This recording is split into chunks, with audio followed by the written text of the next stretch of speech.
আজকে আমি ইলিশ মাছের মাথা দিয়ে পুঁই শাক বানাবো। তাই জন্য আমি শাকগুলোকে সিদ্ধ করতে দিয়েছি। শাক আর সবজি সব একসাথে সিদ্ধ করতে দিয়েছি। আচ্ছা, সবজির মধ্যে ছিল আমার পেঁপে, আলু আর একটু কাঁচা ছোলা, সব একসাথে দিয়ে আমি ওখানে সেদ্ধ বসিয়ে দিয়ে শাকটা, এখানে আমি পেঁয়াজ কুচিয়ে নিয়েছি আর এখানে একটা মশলা করে নিয়েছি। মশলার মধ্যে আছে আমার আদা, রসুন, জিরে আর কাঁচা লঙ্কা বাটা, আমি বেটে রেডি করে রেখেছি।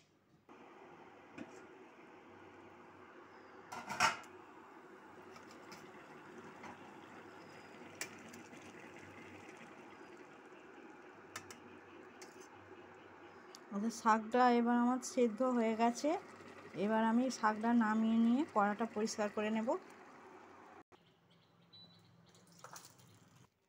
এবার কড়াটা আমার পরিষ্কার করা হয়ে গেছে। এবার কড়ার মধ্যে আমি দিয়ে দেব সরিষার তেল,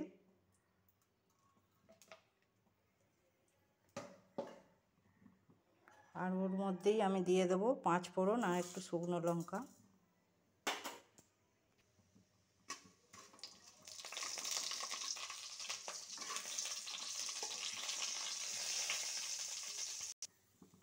এবার আমি পেঁয়াজটা দিয়ে দেব।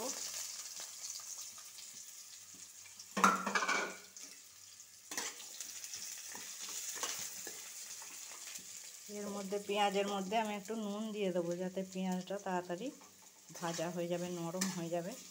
তার জন্য আমি পেঁয়াজের মধ্যে একটু নুন দিয়ে দিলাম। এবার আমি এটাকে ঢাকা দিয়ে একটুখানি হতে দেব।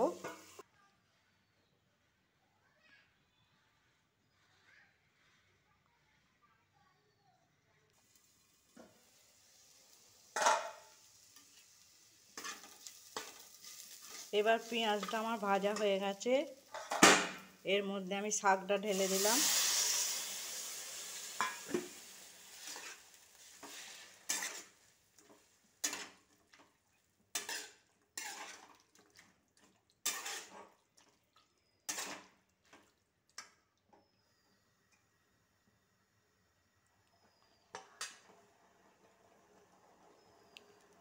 শাকটা একটুখানি আবার হতে দেব আমি। এবার আমি মশলাটা দিয়ে দিলাম।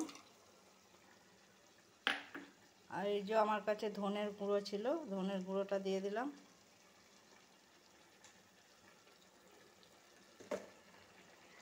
আর দিয়ে দিলাম একটু চিনি,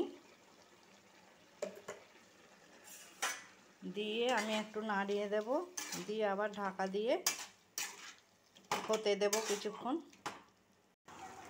নুন হলুদ আমি আগে সিদ্ধ করার সময় দিয়ে রেখেছিলাম, এখন এই অল্প একটু দিলাম।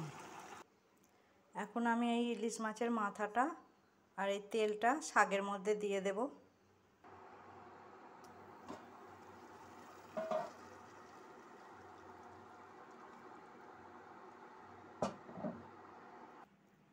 এই যে আমার শাকটা রেডি হয়ে গেছে। মাছের মাথা দিয়ে ইলিশ মাছ রান্না। ইলিশ মাছের মাথা দিয়ে পুঁই শাক রান্না, সরি ভুল বললাম।